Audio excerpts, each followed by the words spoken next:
Okay, this is our final video before we switch back to our hybrid learning plan.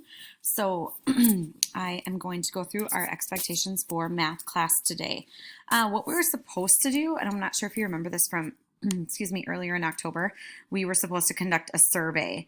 I think it was like about sports or something. But anyway, this survey is, how do you like to watch movies? So since we are not at school, I am going to help us fill this in, okay? Because we're going to need this information to fill in some questions about the graph. And since there is no data in the graph, we kind of need to make that up on our own. So if we were at school, we could do a survey. We could ask a certain number of people and see how they like to watch movies, whether on a smartphone, a tablet, a TV, laptop, or movie theater.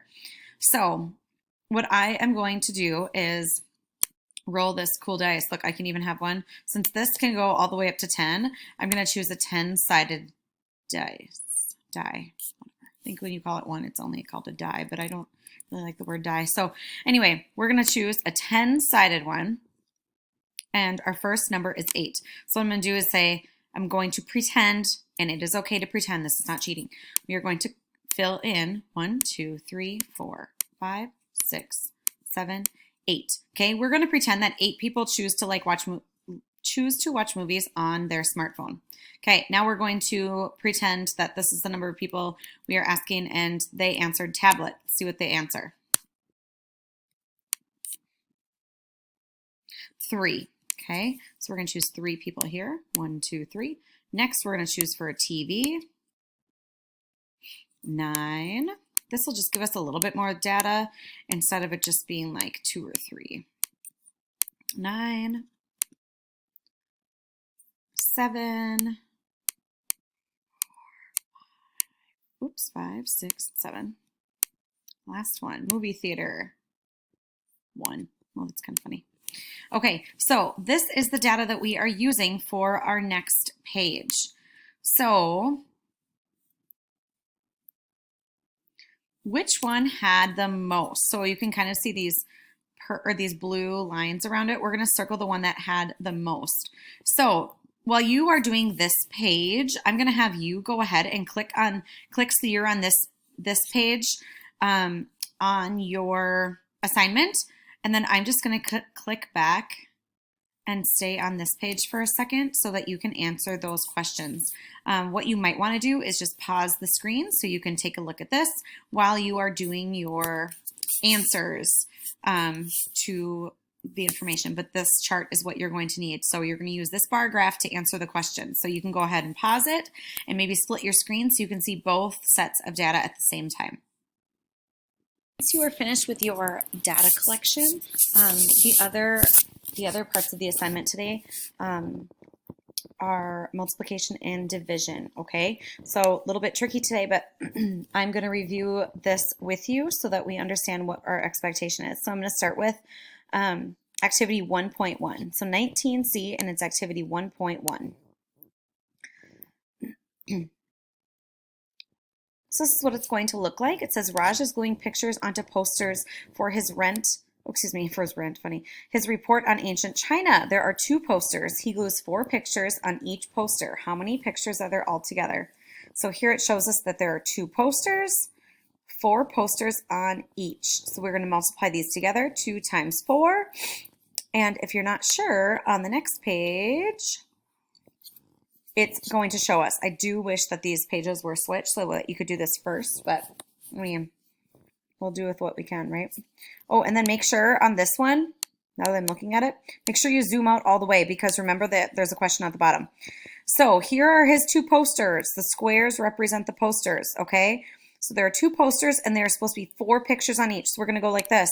1, 2, 3, 4 posters, or excuse me, 4 pictures on this one. 1, 2, 3, 4. 4 pictures on this one. So now we're counting how many altogether. 2 posters, 4 pictures on each one.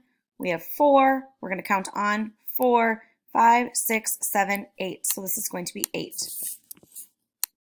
Hello. There we go. I'm going to now go back And I can put the same answer here because I did my work on it. Okay, I'm going to go forward again. 7 times 3. What does that look like? There are 7 folders. That's what these squares are representing. And there are supposed to be 3 letters in each folder. So on this one, you're going to do 3. Okay, 7 times 3. There are 7 folders, which are represented by squares, and 3 X's, which represent the letters in each square. So you're going to continue doing this and put your answer here. Okay, so this is what the multiplication looks like for today. Okay, the last thing that we have to do is another multiplication activity, but this one you're going to use your calculator. So you can bring that up just on your iPad and split your screen, or use a calculator to get this done. So we did activity 1.1, that was the multiplication, and we put all of the X's and the squares to help us know exactly what multiplying means. And now this next one is activity 1.2, and this is going to be practicing with your calculator. So you can also be practicing your reading, right? Mario is collecting pictures from students in history class. There are 12 students. He collects 10 pictures from each student. How many pictures are there altogether? So what you're going to do is you're going to type this in exactly as you see it. 12 times 10. And then your answer is going to go here. Okay, this is a good time to practice putting those numbers in correctly in your calculator. Remember, you're multiplying today. You're not adding. So make sure that you use that X on your calculator. That's going to be how you are getting the correct answers. Make sure that you are zoomed out all the way so you can see everything that you need to do. And this is the end of your math assignment for today. So 2 different multiplication activities, and then 1 activity putting the data in on that chart and answering the questions. And then we will be ready to start some in-person learning next week. I'm excited to see you. Good job. Let me know if you need any help with anything. You guys have been rock stars. I look forward to seeing you soon.